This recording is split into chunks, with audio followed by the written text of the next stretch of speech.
Halo, selamat pagi teman-teman semua. Terima kasih telah bergabung di sesi IG Live kali ini. Our Tiny Hops kita sama-sama akan belajar mengenai kuretase pasca keguguran. Nah, oke, teman-teman semua, perkenalkan, sebelumnya saya Kartika yang akan menemani teman-teman semua untuk belajar mengenai kuretase ini. Dan jangan lupa tetap stay tune sampai akhir karena akan ada hadiah untuk 2 orang pemenang senilai total Rp100.000. Jadi untuk penanya terbaik akan mendapatkan hadiah langsung dari Our Tiny Hops di sesi Instagram ini. Nah, buat teman-teman, tentu aja kita nggak akan belajar sembarangan ya teman-teman, tapi Our Tiny Hops akan mengundang ahlinya nih teman-teman. Jadi hari ini kita akan belajar bersama Dr. Doni yang sebentar lagi akan di-invite oleh tim Our Tiny Hops ya. Jadi sebentar, saya undang Dr. Doni dulu ya. Udah gak sabar banget nungguin dari kemarin, tenang. Kita undang Dr. Doni segera ya teman-teman. Sebentar. Oke, akhirnya ya Dr. Doni, kita sudah tergabung di sesi live Selamat IG pagi. ini. Halo Dr. Doni, apa kabar Semangat dok? pagi nih, kayaknya bukan selamat pagi nih. Iya dong, harus tetap semangat dok ya, meskipun weekend pagi-pagi. Ini teman-teman udah gak sabar banget nih dok untuk belajar bareng gitu ya tentang kuratase. Nah sebelumnya Dr. Doni, izinkan saya memperkenalkan Dr. Doni dulu gitu ya. Nanti abis itu teman-teman bisa langsung tanya-tanya juga sama Dr. Doni. Nah, Boleh. jadi teman-teman, iya teman-teman, Dr. Doni ini dokter spesialis Obgyn yang diundang oleh Our Tiny Hops, Dr. Doni Sutrisno Winardo, spesialis Obgyn yang memang juga aktif di beberapa hospital. Nah, jadi teman-teman selain bisa ketemu di sesi IG Live kali ini, teman-teman juga bisa hadir ketemu langsung Dr. Doni gitu ya di tempat praktek beliau. Mungkin boleh kasih tahu nih dok, untuk prakteknya Dr. Doni di mana aja sih dok, biar teman-teman bisa nyamperin Dr. Doni. Oke, kebetulan saya ada di Hermina, di 2 Hermina sekaligus. Saya ada di Hermina Bitung sama Hermina Ciluas. Mungkin kalau teman-teman yang tinggal di daerah Tangerang ya bolehlah ke tempat saya, boleh. Nanti kalau untuk jadwalnya silakan kunjungin websitenya Hermina aja. Ketik nama saya aja muncul tuh di Hermina tuh, websitenya biasanya tuh muncul langsung. Muncul ya dok langsung. ya. Jadi nggak perlu ribet istilahnya gitu. Iya benar, jadi nggak perlu ribet. Tinggal ketik namanya, namanya siapa sih? Langsung keluar gitu. Betul. Udah lengkap ya dok jadwalnya, hari apa, jam apa gitu. Benar. Nah, sekarang Dr. Doni lagi sibuk apa nih dok, selain dokter praktek di rumah sakit? Mungkin ada kesibukan lain dok yang sedang dilakukan? Oke, pertama praktek pagi sampai malam ya, itu pasti. Padat ya dok, memang sudah. Padat. Ya, sisanya adalah ikutin kegiatan-kegiatan kayak gini. Jadi sebenarnya kalau mau cerita sedikit ya, si teman saya itu yang founder dari Our Tiny Hops ini, dia luar biasa sih menurut saya. Maksudnya atas pengalaman pribadi beliau, dia bisa membentuk satu komunitas kayak gini yang bisa menginspirasi banyak orang dalam tanda kutip gitu. Dalam arti tidak hanya physically yang kita obatin, tapi secara mentally-nya juga kita harus tahu nih. Gitu. Betul. Karena saya sebagai dokter yang khusus perempuan dalam tanda kutip itu jadi harus mengerti perempuan itu the whole package. Tidak hanya sebagai fisiknya saya mempelajari fisiknya dia, tapi secara mentally-nya dia juga saya harus tahu nih. Ini maunya ke arah mana nih? Ini maunya ke arah mana nih? Mungkin kadang-kadang kalau dulu perempuan bilangnya, "Kamu kenapa?" "Ah, nggak apa-apa." Wah, nggak apa-apanya dia ternyata ada sesuatu nih. Gitu. Gak apa-apanya dia itu berarti ada sesuatu gitu. Nah, jadi secara fisik dan mentally saya mesti baca tuh. Dari segala apa yang dia keluhkan ke saya, sampai tutur bahasanya, sampai ke arah raut, mimik, dan ekspresinya dia, saya mesti tahu. Jadi saya mesti tahu nih, oh arahnya ke arah mana nih, gitu.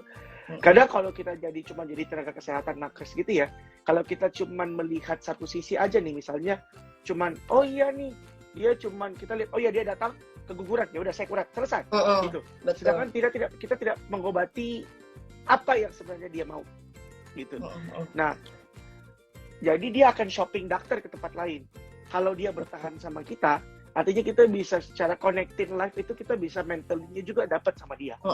Gitu. Bisa Dan itu mengerti yang agak lebih sulit. baik gitu ya dok ya. Benar. Dan itu yang agak sulit. Dalam arti setiap karakter wanita berbeda-beda. Benar.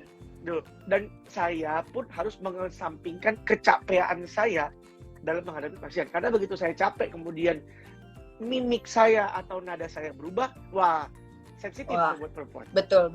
Nanti pasien Sensitif langsung banget. merasa, dokternya nggak asik nih, terus atau nggak nyaman, akhirnya kayak dia window dokter lain gitu ya. Window shopping, benar sekali. Jadi shopping dokter dia, gitu. Jadi terus zaman sekarang dokter perempuan dan dokter laki-laki untuk dokter objin, mungkin pada beberapa sebagian orang itu memang masih tabu dalam tanda kutip, bahwa dokter objin yang cowok itu masih tabu dalam memegang perempuan.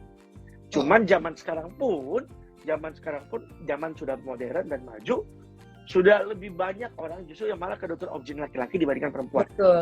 Betul. Balik lagi itu adalah preference masing-masing. Kamu nyamannya sama siapa, kamu tidak nyamannya sama siapa. Gitu, itu preference masing-masing. Karena ada beberapa orang, aduh saya nggak nyamannya sama cewek, saya nggak nyaman sama cowok. Nah itu preference masing-masing. Gitu. Betul banget dok. Memang juga beberapa teman saya juga ya ada yang lebih prefer untuk ke dokter objin laki-laki gitu ya. Tapi ada juga yang memang kurang comfortable sama dokter laki-laki ya. Akhirnya ke dokter perempuan gitu. Sih. Nah, mungkin dok, kan dokter udah pernah, tentunya udah cukup sering gitu ya dok mengalami menangani kasus-kasus keguguran atau kuretase. Nah, gimana sih perasaan dokter ketika menemui kasus-kasus seperti itu dok? Nah, pertama sebelum itu saya mesti kasih tahu dulu kuret itu apa sih? Nah, betul. Kuretase itu sendiri itu jadi gini. Kalau teman-teman ini kan Our Tiny Hope lebih ke arah keguguran. Jadi namanya kan mungkin teman-teman tahu nih, apa sih SPOG itu gitu ya. Kok SPOG itu kandungan gitu. Kalau lain-lain kan kakak, SPKK kulit kelamin jelas ya. Kulit kelamin gitu ya. Ini kenapa objin gitu ya. Nah, SPPD penyakit dalam. Ya kenapa? OG kok jadi kebidanan, kok jauh sekali gitu istilahnya gitu. Tapi teman-teman juga pada tahu kalau misalnya keguguran atau kasus-kasus objin pasti akan ke SPOG. Nah, saya mesti bedain dulu, ada O dan G. O itu obstetrik. Obstetrik itu semua yang hamil-hamil. Segala macam hamil-hamil itu di O, termasuk keguguran. Yang G, ginekologi. Semua yang penyakit kandungan. Miom lah, kista lah, perdarahan di luar mens lah, dan segala macam itu masuk ginekologi. Nah, kalau kita kaitkan dengan kuretase ini, kuretase itu tidak hanya pada O, tapi ada juga pada G. Nah, itu yang teman-teman mesti tahu. Jadi, kuretase itu tidak dilakukan hanya pada orang-orang yang keguguran. Tidak hanya orang keguguran, kemudian mesti dikuret. Orang-orang yang G, misalnya nih, mensnya banyak. Kemudian terdapat, ada mungkin teman-teman tahu ada namanya dinding rahim menebal. Nah, kemudian dokternya, sarannya kuret aja nih. Gitu. Jadi, itu juga ada di G. Jadi, tidak hanya pada O. Itu yang saya masih kasih tahu. Nah, memang kebanyakan kasusnya itu kebanyakan pada O dibandingkan G. Gitu. Kita bahas yang di O ya. Sekarang kita bahas yang di O. Di O itu sendiri, kuret itu tidak hanya dilakukan pada saat ibu hamil keguguran, hamil kecil. Hamil 7 minggu, 9 minggu, 10 minggu. Ada juga, dok, ada nggak kuret di 12 minggu? Ada. Ada nggak kuret setelah melahirkan? Ada. Gitu. Nah, kenapa seperti itu? Tujuannya kuret adalah kita mengambil barang untuk dibersihkan. Itu intinya. Jadi, misalnya nih, saya punya makanan yang ada di botol. Kemudian makanannya tumpah, blek. Tapi kan masih ada tuh sisa-sisa kerak di botolnya. Itulah yang akan saya bersihkan dengan kuret. Fungsinya apa? Supaya sisa-sisa kerak itu hilang. Akhirnya botolnya jadi bersih, botolnya bersih, clean. Pada saat diisi makanan baru, kagak bau yang lama. Betul. Jadi dibersihin gitu lah ya dok ya. Betul. Jadi si lapisan itu dibersihin semuanya, diangkat tuh kerak-kerak sisa makanannya, jadilah botol yang baru. Automatically si botol yang baru ini, pada saat kita isi makanan lain, misalnya nih, sebelumnya kita isi sate, bau sate dong. Gitu. Kita kan mau isi, berikutnya tempat makannya mau diisi capcay. Masa capcaynya bau sate? Betul. Nah, gitu. Jadi kita mesti bersihin tuh sisa satenya. Saat sisa satenya udah bersih, baru kita tuang si capcay yang baru. Gitu. Intinya seperti itu. Nah, berarti dok, ya silakan dok, Ya. lanjutkan. Nah, kemudian si tempat makan yang tadi saya ceritain itu, jika dia sudah bersih, nggak mungkin dong lagi basah-basah kemudian kita isi capcay, benar nggak? Benar, keringin dulu ya dok ya. Betul, dikeringin dulu, diistirahatkan dulu dalam tanda kutip, baru kita isi capcay. Oh, oke. Nah, supaya apa? Dalam artian berarti nggak boleh langsung diisi lagi ya dok ya. Betul. Nah, nanti kita bahas selanjutnya. Betul, tentu saja. Nah dok, tadi kan mungkin dokter udah jelasin gitu ya dok, kuret itu apa gitu ya, dan kenapa sih butuh kuret.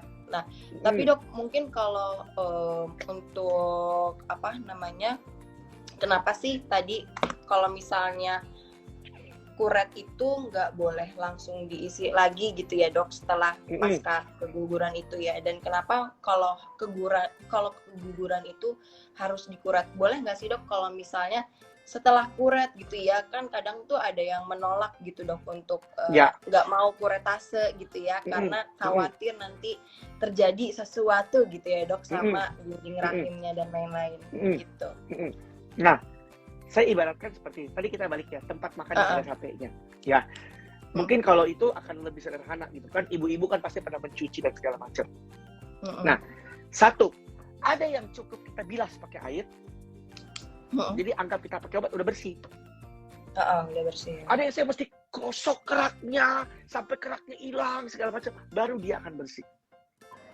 Nah, penentuannya itu dengan apa? Dengan cara USG. Oke. Jadi itu kelihatan seberapa ya, besar? di USG. Betul. Seberapa besar dan seberapa banyak. Wah, ini kerak-keraknya cuma sedikit nih. Bilas aja pakai air deh, pakai obat aja, selesai. Ada nih, waduh ini nggak bisa nih, cukup besar nih dan melengket. Si kerak-keraknya itu banyak nih. Mau nggak mau saya mesti sikat. Nah, itu dengan prosedur kuretase. Begitu. Jadi, dokter akan menyarankan mana yang harus dikuret, mana yang tidak harus dikuret. Cuman balik lagi nih, teman-teman ibu-ibu semua, kuret itu memang suatu proses operasi. Kenapa dimasukkan ke kamar operasi? Karena itu nyeri. Fungsinya apa? Fungsinya adalah supaya pada saat dikuretase, itu pasiennya tidak merasakan nyeri. Jadi diberikan obat bius. Tapi ditanya, dok, berapa lama sih proses kuret? Wah, proses kuret cepat. Cuma 10-15 menit. Cuman takutnya doang yang lama. Benar dok. Cepet banget ya dok, saya lama. pikir itu kayak sampai setengah jam, 2 jam gitu bahkan ya. Cepet. Cuma 10-15 ya? Paling lama setengah jam. Karena mungkin kasus-kasus tertentu, nanti kita bahas lagi deh. Mungkin berikut. Ada namanya hamil anggur. Nah, hamil anggur juga mesti dikuret. Nah, mungkin hamil anggur si siapa? Nah, yang mungkin si foundernya ini kayaknya mesti ini nih buat kedua nih, katanya hamil anggur. Kehamilan yang mungkin bahasa kehamilan yang tidak seharusnya. Gitu. Dia hamil, tapi bukan adik gitu, bukan janin.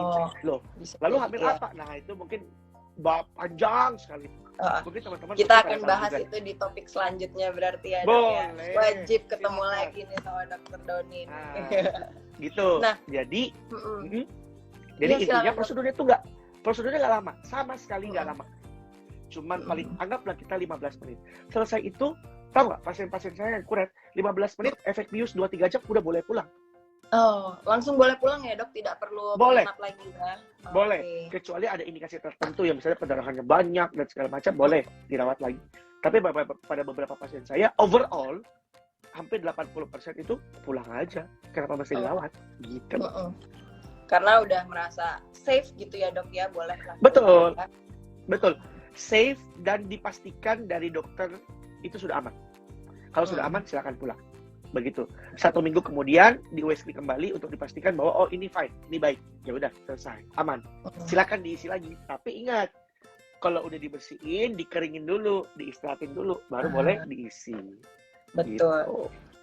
Nah, Dok, untuk proseduralnya sendiri gitu ya, Dok, berarti kan teman-teman pastinya harus konsultasi dulu ya, Dok ya, ke dokter Betul, spesialis betul, objin.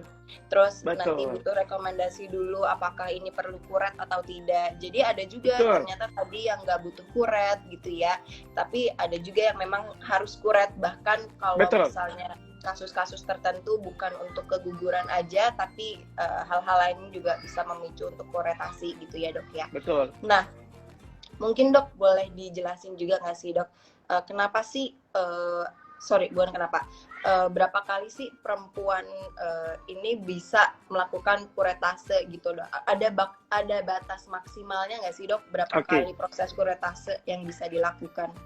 oke.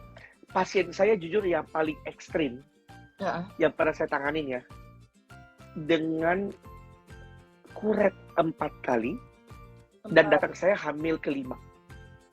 Gitu. Dan itu paling ekstrim. Kenapa ekstrim sekali? Satu, physically dia akan capek. Karena kamu bayangkan, ini mentally apalagi gitu ya. Iya. Keguguran sekali dia udah gila-gilaan, apalagi sampai 4 kali gitu. Kemudian istilahnya kita mesti pupuk di hamil ke-5 ini supaya dia akan kembali seperti semula gitu. Ya, supaya dia artinya menginginkan. Jadi sebuah hati datang ke rumah menangis dan segala macam. Ya. Nah, tidak ada batas maksimal untuk kuretase, itu tidak ada. Contoh yang tadi. Tapi ingat, mentally-nya itu pasti ada batasnya. Betul. Gitu. Orang ibu-ibu keguguran sekali aja stresnya minta ampun. Betul, Apa yang Dok. datang ke saya 4 kali, begitu datang 4 kali seperti itu. Dok, pernah nggak Dok dalam satu periode nih dikuret 2 kali? Pernah. Oh, itu Jadi kenapa dalam sih Dok sekali, biasanya kalau 2 nah, kali? satu misalnya, kadang-kadang zaman sekarang kita tahu lah, ada kuret-kuret di tempat-tempat yang tidak benar dalam tanda. Benar. Ya, di dunia ini selalu ada yin dan yang, putih dan hitam. Yang putih yang kamu ke dokter, yang hitam yang ya begitulah, saya nggak perlu sebutkan. Nah, Iya. pada saat itu dia sudah ke sana, ternyata datang lagi seminggu kemudian ke saya, datang dengan berdarah dan segala macam. Akhirnya diputus untuk kuret kembali. Gitu. Jadi tidak semua case itu kita melihat bahwa ini kuret cuma maksimal 3 kali, kuret maksimal 4 kali. Bahkan kalau mau dibilang kayak gini, iya sesar itu kan maksimal 3 kali, siapa bilang? Pernah dulu kan sering kayak gitu kan, sesar itu Iya, 3 kali. benar. Siapa bilang? Saya pernah loh sesar keempat dengan bekas SC 3 kali, bisa-bisa aja. Cuman resikonya besar. Dan prosedur sesar tidak sama seperti prosedur kuret. Karena waktunya ini berbeda. Sesar mungkin sekitar 45 sampai 1 jam, sedangkan kuret itu sekitar 10 sampai 15 menit. Itu sudah jauh berbeda. Betul. Gitu. Jadi, teman-teman yang disarankan untuk kuret, silakan diikuti prosedur dari dokternya. Jadi nggak perlu takut. Gitu loh. Jadi sebenarnya nggak ada batas maksimalnya ya dok ya? Benar. Tapi mungkin meningkatkan resikonya aja ya dok? Atau Betul. untuk secara resiko itu tetap sama setelah kuretase pertama gitu dok? Nih, saya balikan lagi ke tempat makan sate tadi. Ya, saya banyak kerak di tempat sate. Gak mau dibersihin. Ya udah, tanda tangan penolakan, pulang. Kamu isi capcay. Ada lagi kerak capcay. Tidak mau tanda tangan, pulang. Bau nggak tempatnya? Bau. Selesai. Bisa bau, bisa busuk gitu ya dok? Yes. Artinya apa? Si hal kecil, jadi saya perumpamaan saya itu suatu hal kecil. Si kotak makan adalah wadah si kandungan itu. Kamu isi sate, kamu isi capcay, kamu buang, tapi keraknya masih ada. Tidakkah kerak-kerak itu akan menimbulkan suatu bau yang tidak baik? Justru gitu. Jangan sampai udah ngelengket, udah nggak bisa dibersihin, baru minta bantuan. Itu yang sulit kadang-kadang. Oh, jadi ada yang udah sulit karena udah lama gitu ya dok, tidak dibersihkan. Betul. Gitu ya. Oh, betul. Ada kasus-kasus seperti itu ya dok ya. Terutama untuk hamil-hamil anggur yang notabene, mohon maaf nih, sorry ya, ganas dalam tanda kutip. Nah, itu hamil anggur itu kadang-kadang tidak hanya 1 kali kuret, bisa 2 kali sampai 3 kali kuret. Itu nanti datang berdarah gitu. Jadi dengan kasus-kasus seperti itulah kita mesti menentukan nih objinnya juga mesti bilang nih dari awal, ini mungkin tidak akan bersih dalam 1 kali kuret.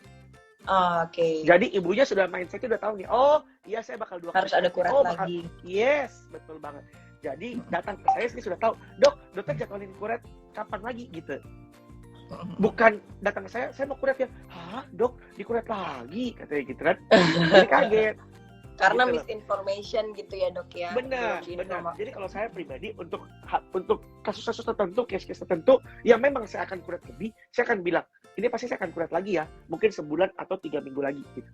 Datang ke saya 3 minggu lagi, dok, jadi kalau dikuret kapan gitu. Jadi mindset dia itu sudah Udah ready terpatri. juga ya dok ya. Yes, Secara benar mental banget. and physically udah ready gitu dok. Benar. Datang ke saya sudah dengan, dok, kapan saya dikuret. Jadi dia tahu pasti bahwa oh saya mau sembuh nih gitu. Saya mau sembuh nih, saya mau balik lagi kembali normal, makanya saya mesti dikuret gitu. Betul, betul. Nah, dok, ini sering ada pertanyaan muncul nih, dok. Kalau misalnya sering dikuret gitu ya, dok ya, itu sebenarnya apakah akan mempengaruhi ke tingkat kesuburannya? Rahim tipis. Oh, iya. Nah, jadi gini, saya mau jelasin dulu ya. Jadi ada namanya lapisan dari kandungan itu. Ada yang di bawah, artinya yang dasar, ada yang bisa bertumbuh naik turun. Mungkin kalau pada saat menstruasi, kemudian ada keluar gumpalan ya. Gitu. Nah, itulah lapisan kandungan atau lapisan dari dinding rahim yang bisa meluruh. Dan dia akan kembali tumbuh lagi pada saat dia tidak mens. Kemudian dia akan menggumpal lagi, meluruh lagi, menggumpal lagi. Itulah si lapisan kandungan itu. Nah, si lapisan kandungan itulah yang akan kita bersihkan. Karena si gumpal-gumpalnya itulah yang tempat si adik makan. Nah, pada saat adiknya jatuh, adalah istilahnya sisa-sisa adik gitu yang nempel di lapisan dinding rahim itu. Lagi gitu ya dok ya. Betul, itu yang dibersihkan. Memang kalau kan zaman sekarang gampang sekali ya, dok saya mau kuret, aduh boleh nggak dok ditaruhin 3 hari lagi. Pada saat dia pulang, nih Google jalan, tutut gitu. Waduh dinding rahim tipis, waduh ada pernah kasus dikuret gini, waduh gitu. Ingat, apa yang kalian baca belum tentu sesuai dengan apa yang terjadi. Iya. That's why kita undang Dr. Doni di sini, our tiny talks ya. Benar. Kedua, memang saya tidak menyalahkan. Komplikasi bisa terjadi. Apa namanya? Adalah namanya Asherman syndrome. Apa itu Asherman syndrome, dok? Asherman syndrome itu jika saya kuret nih, gitu kan, si tanahnya juga kejeglok.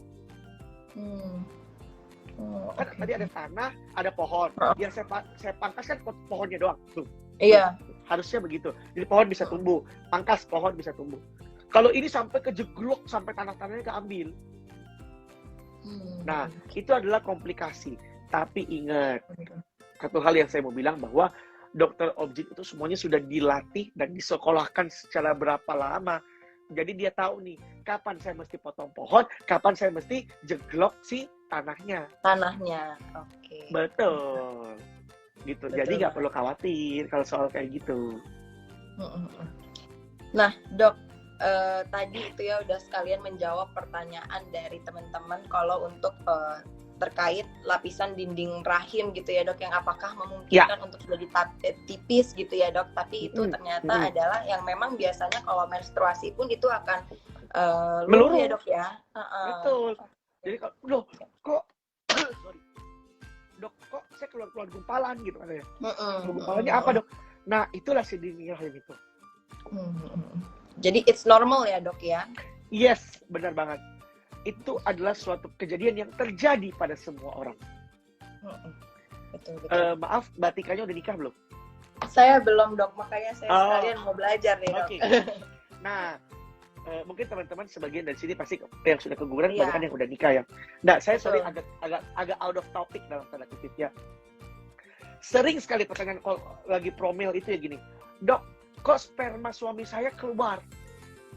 Gitu, sering banget. Itu pasti akan pertanyaan dari semua orang. Tapi yang saya mau kasih tahu adalah itu terjadi pada semua wanita, termasuk yang hamil. Oke. Gitu. Jadi kenapa? Karena si mulut rahim sangat kecil. Sperma begitu besar, tidak akan mungkin masuk semuanya. Dia pasti ada yang terlempar keluar. Tapi Tentu ada ada yang lubang keluar kecil ya, Dok. yang sperma tetap bisa masuk. Mm-mm. Gitu. Iya. Dan itu terjadi pada semua orang. Sama seperti ini. Dok, kok saya keluar gumpalan? Mm-mm. Itu terjadi pada semua orang. Mm-mm. Gitu. Betul. Jadi nggak usah khawatir teman-teman, karena Iya. pasti spesialis obgyn juga sudah mempertimbangkan itu semua gitu ya. Iya. Sudah banyak ilmunya dan memang itu normal teman-teman. Jadi nggak usah Betul. khawatir gitu ya untuk melakukan proses kuretase itu sendiri gitu. Waduh, ini tambah satu topik lagi nanti di program hamil nih kalau kayak gini nih. Tambah Bisa banyak dok. aja topiknya. Nah dok, untuk pasca kuretnya sendiri gitu ya Iya. dok, apa namanya, pemulihannya gitu ya dok, seperti apa sih dok? Ada tips nggak dok yang bisa dilakuin untuk para perempuan yang memang telah melakukan kuretase gitu ya dok? Kan tadi juga butuh Oke. dikeringin atau gimana gitu dok. Iya.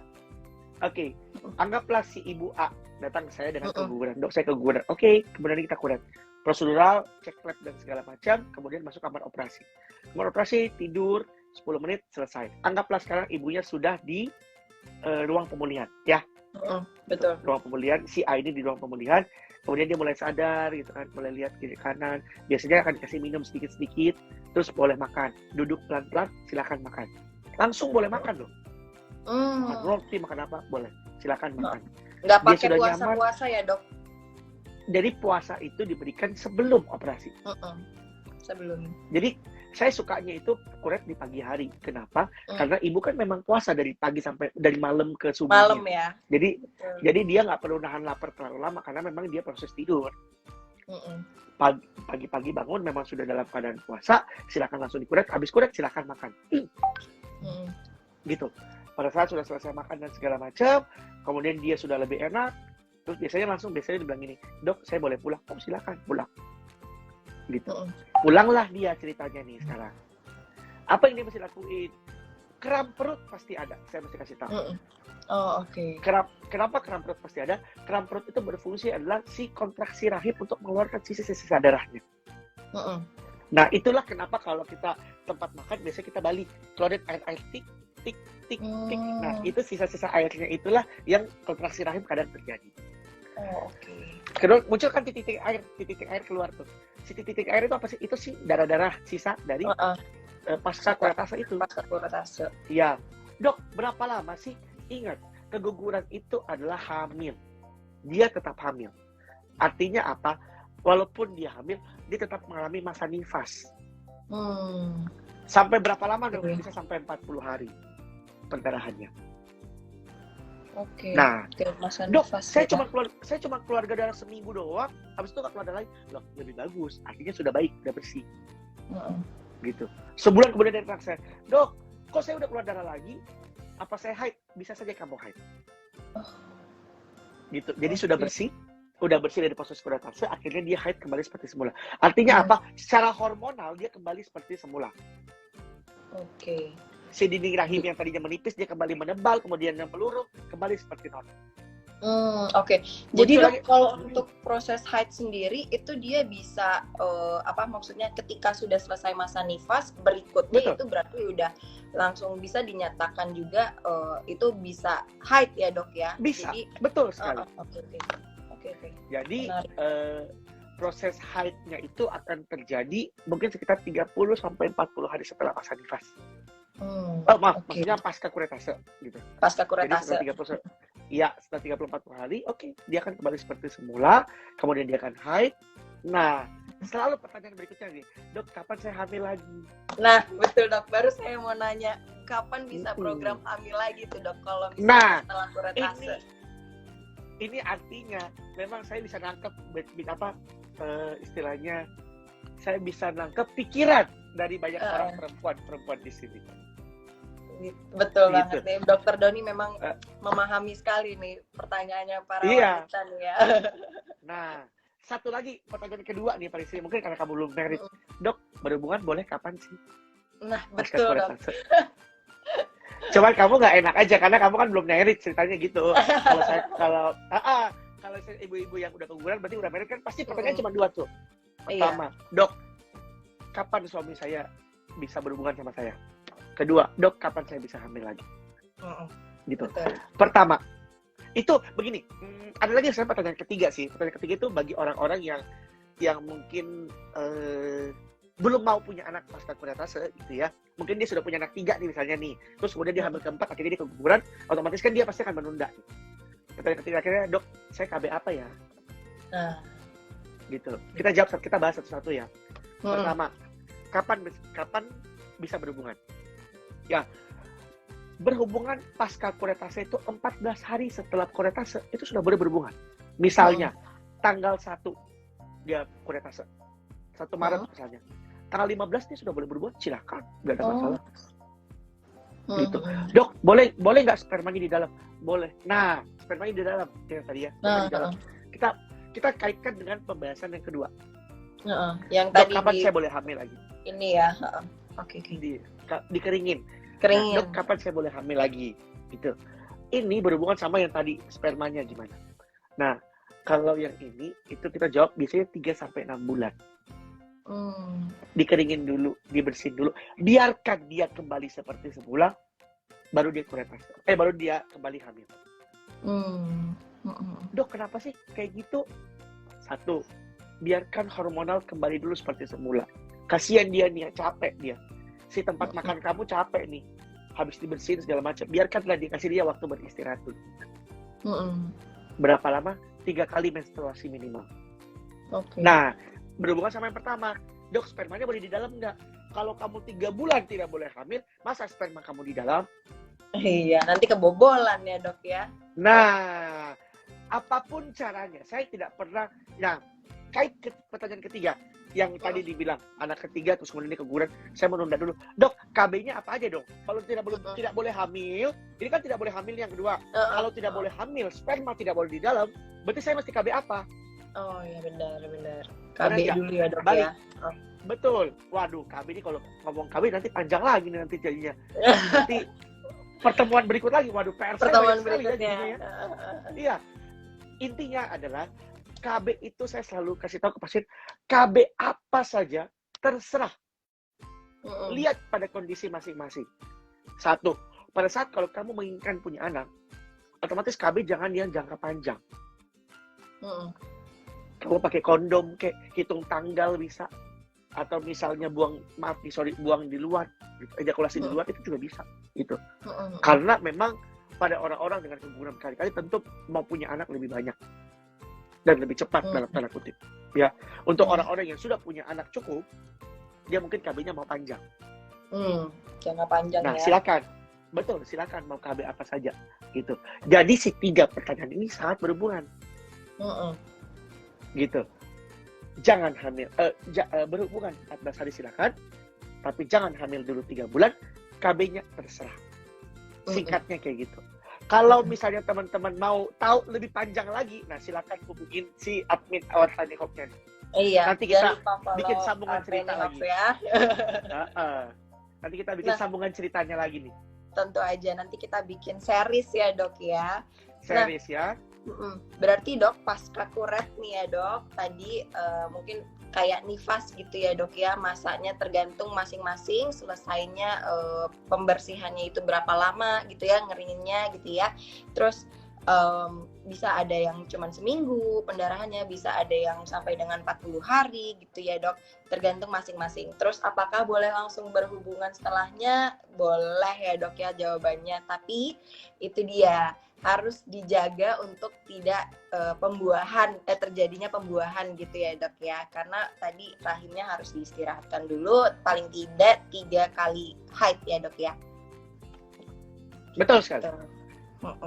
Nah dok, pertanyaan selanjutnya nih dok ya, apa namanya, tadi ini udah dijawab juga, kapan haid akan kembali gitu ya, teman-teman ada yang program hamil udah. Nah sekarang kita jawab pertanyaan dari sesi Q&A ya dok ya, dari kolom boleh Q&A. Silakan Nih, ini mungkin lebih ke kaitannya kuret dengan saat ini kan lagi musim COVID gitu ya dok, dan lagi hype-hype-nya juga booster gitu ya, booster vaksin gitu. Nah, ini ada pertanyaan dari Puter 1988. Katanya seminggu yang lalu saya dikuret karena alami pendarahan. Minggu depan saya ada jadwal vaksin booster COVID. Apakah diperbolehkan, Dok? Silakan ya, Dok. Nggak ada masalah ya. Kira-kira untuk efek sampingnya sendiri, Dok?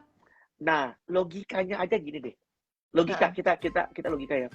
Ibu hamil adalah kaum paling rentan di dunia ini. Saking rentannya ibu hamil, sampai di busway aja ada tempat duduk buat ibu hamil. Betul, dipisahkan Betul sendiri. Betul. Artinya apa? Ibu hamil si kaum rentan aja boleh divaksin. Apalagi orang yang kagak hamil. Bener nggak? Aman ya, Dok ya. Bener. Iya. Itu aja intinya. Kalau saya selalu balikan semuanya ke ibu hamil. Ibu hamil itu kaum paling rentan di dunia ini. Siapa yang paling nggak takut sama ibu hamil? Jadi emak-emak lagi hamil nih, luar biasa kalian semua. Begitu ada emak-emak hamil lewat, Lamborghini aja berhenti, percaya saya. Langsung mobil pada Lamborghini, semua langsung prioritasnya langsung ibu hamil lewat dulu. Ibu hamil. Iya, betul sekali. Begitu ada ibu hamil naik pesawat, dia nomor 1 pasti. Mau sesakit apapun bapaknya ibu hamil tetap lewat. Luar biasa sama ibu-ibu ini. Kalian bisa mengalahkan semuanya. Bahkan betul, sekelas Ferrari pun bisa berhenti. Ibu hamil lewat, baru ibu Ferrari jalan lagi. Pasti akan begitu. Jadi buat ibu hamil aja aman, apalagi buat pasca kuretase ya, Dok ya. Betul sekali. Betul. Jadi kalau untuk efek sampingnya juga mungkin mengikuti efek samping dari vaksin itu sendiri kayak normal people pada umumnya gitu ya, Dok. Betul sekali. Pertanyaan kedua nih, Dok, dari akun Lala Siregar. Dok, jika sudah pernah dikuret dan ke dukun beranak, apakah tindakan higienis dan apakah bisa menyebabkan mandul, Dok? Oke. Ini kayaknya mesti bahas satu topik lagi kalau soal mandulan. Jadi gini. Mandul itu di bahasa awam adalah tidak bisa punya anak. Betul. Ya, apapun caranya tidak bisa punya anak. Sedangkan dari kedokteran kita sebut dengan infertil. Infertil itu ada primer dan sekunder. Aduh, ini dibahas nggak ya? Membahas atau gimana? Panjang ya, Dok ya. Panjang soal ini. Intinya singkatnya deh. Singkatnya aja, si infertil itu kita akan mencari apa penyebab dia tidak bisa punya anak. Gitu. Infertil itu banyak sekali sampai di istilahnya di penelitian gitu ya. 40% penyebabnya itu unknown atau tidak diketahui. Cukup besar ya, Dok ya, persentasenya ya. Betul. Itulah yang kadang-kadang disebut sebagai kemandulan dalam tanda kutip. Nah, tapi yang saya mau kasih tahu buat teman-teman semuanya, artinya apa? Kita manusia aja belajar sedemikian rupa, udah sampai profesor tingkat S5, S10 gitu ya. Tapi tetap Tuhan punya rencana, nggak ada yang pernah tahu. Baru-baru saya kemarin habis sesar pasien dengan infertil 15 tahun. 15 tahun. Selama 15 tahun dia dianggap mandul. Di tahun ke-16 dia punya anak. Siapa yang punya rahasia? Cuma Tuhan yang punya rahasia. Benar. Apakah kalau kayak gitu, apakah si ibunya bisa bilang dia mandul? Oh enggak, dia udah punya anak. Iya gitu. Ya. Ngerti maksud saya? Ngerti, Dok, ngerti. Jadi pertama itu nggak diketahuin gitu ya, Dok ya, penyebabnya. Jadi memang hanya rahasia Tuhan dan betul sekali. Gitu. Betul sekali. Tapi, Dok, kalau berarti mungkin pertanyaannya gitu ya, Dok, apakah kalau misalnya dikuret ini dan ke dukun beranak gitu ya, kan di dukun beranak itu let's say kita bilang tidak higienis gitu ya, Dok. Apakah ada potensial untuk potensial untuk mengurangi mengurangi potensial kehamilan gitu, Dok? Sebenarnya saya mau tahu dulu si dukun beranak ini ngapain. Betul ya. Mungkin kalau kayaknya dia cuma Kayaknya gitu. dia dikuret, Maksudnya apakah diurut. ya gitu-gitu. Heeh. Gini, satu prosedurnya seperti apa dulu deh. Heeh. Heeh. Kedua ya, zaman sekarang zaman milenial kok masih ke dukun beranak sih. Makanya ke spesialis objek Aduh. aja teman-teman ya, sahabat aorta. Sorry, maaf sekali ya, Ya. maaf sekali. Kalau dok, saya kekurangan biaya. Zaman sekarang ada BPJS loh. Betul, Gitu. betul. Jadi pergilah ke tenaga kesehatan. That's it. Kalau saya nggak mau menyalahkan siapa-siapa, tapi saya cuma mau bilang bahwa zaman sekarang di tahun 2022 yang sudah milenial, yang istilahnya internet aja sebagai suatu hal yang primer sekarang, bukan sebagai hal yang sekunder lagi. Bahkan kamu mau masuk mall, kamu mesti scan Peduli Lindungi. Sepenting itulah internet sekarang. Betul. Gitu. Betul. Kamu mau vaksin booster aja perlu aplikasi Peduli Lindungi. Sepenting itulah si internet sekarang gitu. Nah, kok masih dukun beranak gitu? Emang dukun beranaknya ada wifi gitu ya? Makanya ya, benar dok. Jadi makanya teman-teman temui tenaga ahli kesehatan yang tepat agar bisa diberikan penanganan yang tepat juga gitu. Betul ya. sekali, itu intinya. Kemudian dok, pertanyaan selanjutnya nih, pertanyaan ketiga dari Merina Sution. Dok, mengapa kuret dilakukan dengan bios total atau umum dok, dan apa alasannya? Nah, sebenarnya ini udah pernah disinggung tadi ya sama dokter Doni, tapi boleh deh dok disampaikan sedikit lagi nih dok terkait pertanyaannya. Kenapa bikin bios total nih dok? Bios ada dua macam, bios setengah badan dan bios total ya. Gitu. Ada juga bios lokal. Kalau bios lokal nanti ibunya, kenapa tidak lakukan bios lokal? Karena bios lokal itu adalah bius yang lama dan itu nyeri, itu masih mengadakan nyeri. Jadi kita sudah tinggalkan lah bius lokal itu. Nah, kenapa nggak bius tengah? Ada kok pasien-pasien dengan bius tengah, ada kasus-kasusnya gitu. Tapi kasus-kasus tertentu, misalnya hamil anggur dengan kuretasi yang lama. Nah, sayangnya si bius tengah badan itu kebanyakan itu tidak bisa langsung pulang. Bius tengah badan nggak bisa langsung pulang ya dok ya? Iya, betul. Begitu, mendingan dia bius total dengan dosis sedikit, kamu cuma tidur 15 menit pulang, dia selesai, habis obat biusnya. Lebih efektif gitulah ya dok ya. Kamu nggak ngerasain apa-apa juga, kamu nggak dengar apa-apa, tahu-tahu kamu bangun kelar, selesai. Kelar, udah finish gitu ya, like nothing happen gitu kan. Iya, betul sekali. Nah, pertanyaan selanjutnya nih dok, dari Rachel Lasmi ya. Apakah bumil yang mengalami stres lalu dikuret namun masih traumatis, gimana dok solusinya agar hamil lagi dok? Ini masuk ke program hamil nih tadi jadinya. Waduh, ini teman saya ini banyak PR kayaknya nih. Jadi teman saya banyak PR. Ya, dokter banyak PR ya dok nih untuk di Hops nanti. Boleh teman-teman, nanti kalau saja ada, mungkin soalnya kalau untuk sampai ke program hamil kembali itu akan kita bahas satu topik lagi sendiri karena itu sangat panjang gitu pasca kuretase itu. Intinya adalah tadi yang kita bahas yang tadi 3 itu. 1, silakan berhubungan pasca 14 hari. 2, jangan dulu hamil 3 bulan kemudian. 3, kalau mau KB silakan KB AK saja. Artinya kita bahas yang ketiga nih, jangan terlalu cepat, istirahat dulu lah gitu. Biarkan si tempat makannya ibu tadi, biarkan dia bersih dulu, rapih dulu, baru diisi lagi. Diistirahatin dulu yang penting ya teman-teman. Jangan terburu-buru, slow but sure gitu ya dok ya. Betul sekali. Seperti tadi saya bilang, amit-amit saya nggak mendoakan sama sekali, cuma saya memberikan harapan bahwa satu, pasien saya yang dibilang mandul selama 15 tahun, di tahun ke-16 dia bisa hamil. Kedua, pasien saya yang keguguran 3 kali, di 4 kali kehamilannya akhirnya dia bisa punya anak. Gitu. Saya sama sekali tidak mendoakan, cuman saya justru memberikan semangat bahwa orang-orang lain bisa, kenapa ibu-ibu enggak? Siap. Gitu ya teman-teman. Jadi tetap semangat walaupun sudah melalui proses kuretase, tenang, masih ada potensial untuk kehamilan, punya anak. Betul tetap sekali. Terjaga gitu ya, karena semuanya itu normal setelah teman-teman menyelesaikan masa nifas dan masa pengeringan ya, dibersihin dulu, dikeringin. Nah, oke.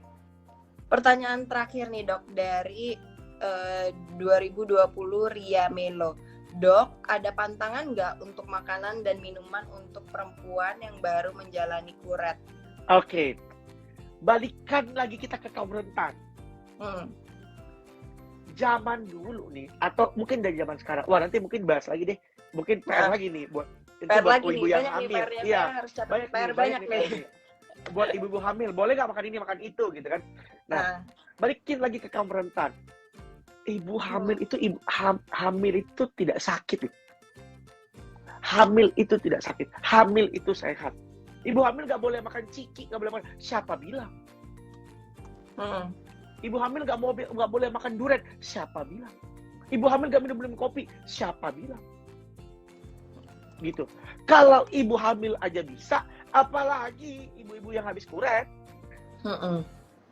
Jadi tidak ada pantangan sama sekali. Silakan makan apa yang kamu makan. Betul. Kenapa? Nanti kalau untuk ibu hamil nanti kita bahasnya belakangan. Intinya kalau ibu pas kuret itu adalah dia sudah tidak hamil, tidak ada lagi pantangan. Silakan makan semuanya. Semakin saya larang, stresnya akan semakin besar. Itu adalah satu stresor loh.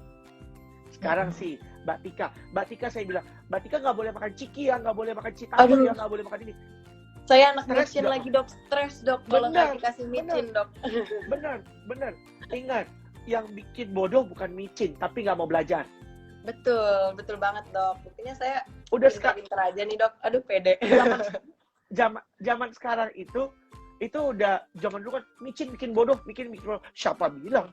Udah begitu banyak penelitian bahwa micin nggak bikin bodoh. Yang bikin bodoh adalah kalau kita tidak mau belajar. Betul banget dok. Jadi nothing to do with micin ya dok ya. Yes. Terserah mau makan micin sebanyak apa. Jadi ibu-ibu juga jangan larang anaknya untuk makan micin, jangan khawatir. Tapi setelah itu makan micin lehernya sakit. Ya itu cerita. Radang dok biasanya. Iya benar. Tapi kan nggak ada hubungan sama kehamilan, nggak ada. Nanti dokter THT marahin saya nanti dokter THT-nya nih. Aman ya gitu. Dok ya. Jadi nggak ada pantangan. Intinya satu tidak ada pantangan. Kedua, makanlah sebatas yang wajar. Udah, that's it. Iya. As long itu semuanya dimakan dalam batas yang wajar, itu insya Allah aman, tidak menimbulkan efek apapun gitu ya dok. Dan dok, semua yang berlebihan itu tidak baik. Iya, betul banget dok. Setuju sekali ya. Meskipun itu baik, tapi kalau misalnya dikonsumsi terlalu banyak gitu ya, akan membawa dampak juga ya dok yang negatif terhadap tubuh kita.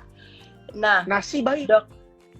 Nasi tapi kalau misalnya kebanyakan dia nasinya segentong gimana?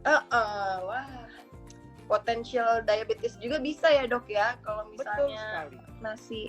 Nah, dok tadi saya bilang pertanyaan terakhir, tapi ini ada satu pertanyaan lagi, boleh ya dok ya? Boleh, silakan. Maaf ya dok. Nah ini ada pertanyaan. 1 jam waktunya kurang dok kayak gini ya? Iya kurang nih.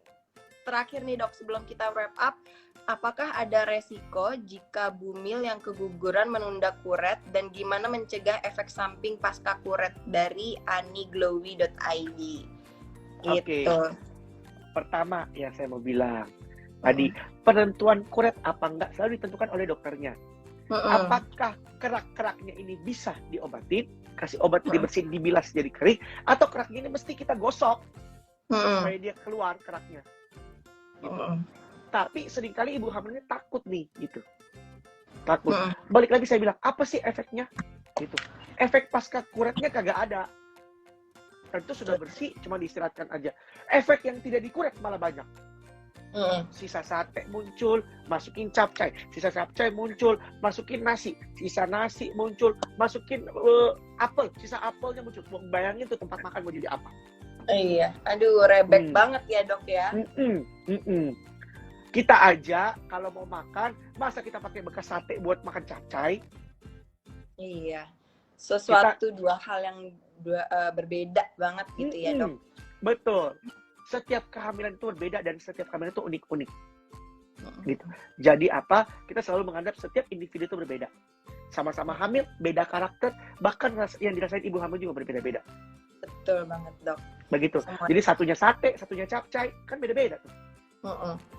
Semuanya punya experience masing-masing ya dok ya. Di apa yang dirasain, baik baik secara physically maupun mentally gitu ya, mereka Betul. pasti ngerasain hal yang berbeda-beda gitu ya. Betul sekali.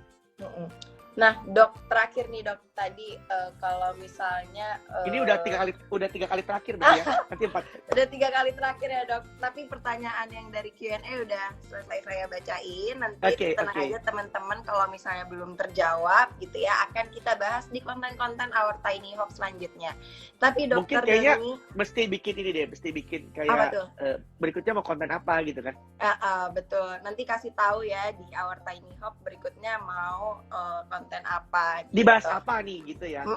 Betul, bahas apa. Nah, Dokter Doni tadi kan udah cerita panjang banget nih ya Dok, kalau misalnya kuret itu apa, terus berbahaya apa enggak gitu ya, yang ternyata nggak perlu dikhawatirin oleh teman-teman, justru itu membantu teman-teman untuk mempermudah kembali gitu ya Dok, mendapatkan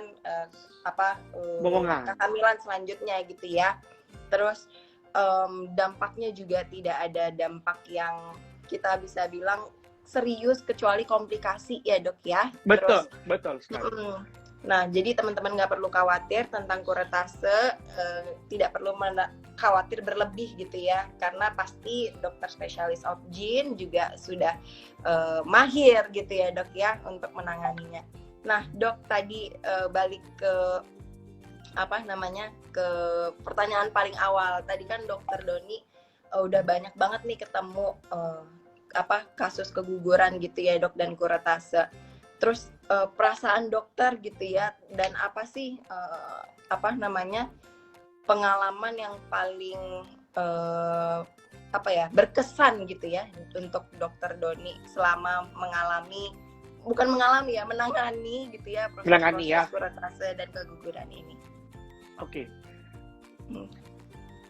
Kasus yang selalu membuat saya menarik dan selalu setiap kasus menarik ya. Setiap kasus itu punya khasnya masing-masing. Karena kita kan membaca setiap wanita berbeda-beda gitu ya. Kemudian satu waktu di saat yang bersamaan, jadi 2 pasien berturut-turut. Satu pasien datang ke saya yang pertama ingin menggugurkan kandungannya dalam tanda kutip. Dia sampai memaksa saya gitu, datang dengan pacarnya gitu nangis dan segala macam. Di kejadian kedua, di pasien berikutnya itu adalah pasien yang sudah hamil 15 tahun dan mesti saya paksa keluarkan bayinya karena mengalami penyakit tertentu. Bayangkan hati nurani kita sebagai dokter, yang satu mau membuang, yang satu harus saya pertahankan. Gitu. Itu benar-benar istilahnya di saat yang sama saya harus bermain perasaan dalam tanda kutip. Nah, jadi makanya jangan baper nih, perempuan-perempuannya jangan baper nih, terutama kadang-kadang gimana ya, itu tuh mainin perasaan banget gitu. Satunya pengen banget keluarin, yang satunya mau banget dipertahankan sampai rela, istilahnya ada penyakit tertentu dan kemudian dia rela mengorbankan nyawanya demi tetap mempertahankan si buah hati. Bayangkan, luar biasa gitu. Artinya apa? Mungkin bagi teman-teman itu tidak menarik gitu ya, tapi bagi saya pribadi gitu, dengan kamu mendapatkan satu hitam satu putih di saat yang bersamaan, disitulah kamu merasa bahwa ini manusia itu beragam banget ya, dan Tuhan itu menciptakan orang itu beragam banget gitu. Dan balik lagi, kalau saya selalu bilang ke pasien saya yang mau menggugurkan dan segala macam, saya selalu bilang begini, karena saya juga punya pengalaman bahwa kakak saya itu punya anak dan segala macam, akhirnya berusaha karena akhirnya punya anak sekarang. Jadi saya tahu rasanya, saya keluarganya tahu rasanya seperti apa, apalagi mereka berdua yang merasakan begitu. Dan saya selalu bilang sama pasien saya tahu caranya untuk menggugurkan kamu, tapi saya nggak akan mau melakukan. Saya bohong kalau saya bilang saya nggak tahu. Bohong saya, jelas saya akan bohong. Saya akan bilang, saya selalu jujur, saya tahu caranya, tapi saya nggak akan mau. Itu untuk menghadapi yang pertama. Nah, menghadapi yang kedua ini yang sulit nih. Gitu. Betul, Dok. Karena proses denial-nya dia, karena gimana ya, saya mesti keluarin demi kebaikan kamu. Gitu. Kalau saya nggak keluarin di bayi, saya bilang, itu bisa mengancam nyawa kamu. Bayangkan, itulah kadang-kadang di sini posisi bapaknya yang agak sulit sih. Di satu sisi dia masih mempertahankan ibunya, di satu sisi mempertahankan anaknya. Dan itu kadang-kadang itu terjadi itu agak lama gitu. Mungkin sekitar 2-3 minggu akhirnya mereka menerima, baru mereka akan mau. Gitu. Jika kondisi-kondisi di mana kalau bayinya cacat, itu kan sulit ya. Itu hal-hal yang kadang mau maju salah, mau mundur salah gitu. Gitu. Jadi karena itu kondisi-kondisi kayak gitu. Ya, Dok ya. Yes, betul banget. Mungkin kalau di TV-TV sering kan tuh, silakan dipilih ibu atau anaknya. Wah, terus nangis-nangis gitu kan, dramanya kayak gitu tuh. Nah, ya itu terjadi di dunia nyata. Ya, betul terjadi di dunia nyata. Oke. Baik. Gitu. Terima kasih banyak Dr. Doni untuk Thank hari you. ini atas sharing sessionnya. Waktu kita udah sangat limited, sudah mau masuk ke 1 jam. Terima kasih juga buat semoga berguna nih ya. Jangan-jangan saya berguna banget. Ngobrol nggak ada bermanfaat banget nanti, Dok, banyak banget pengetahuan yang kita dapat gitu ya, keraguan-raguan yang selama ini dikhawatirkan oleh para sahabat-sahabat Our Tiny Hopes yang sudah dijawab oleh Dr. Doni. Terima kasih teman-teman hari ini. Thank you. Untuk Terima kasih pemenangnya, teman-teman. untuk pemenangnya ada Putri 1988 dan 2020 yang Elo. Congrats, nanti akan dihubungi oleh tim Our Tiny Hopes. Terima kasih banyak Dr. Doni atas ilmunya yang sangat bermanfaat hari ini. Kita nantikan perbincangan selanjutnya dengan Dr. Doni dan berarti PR-nya banyak ya. PR-nya banyak Dok.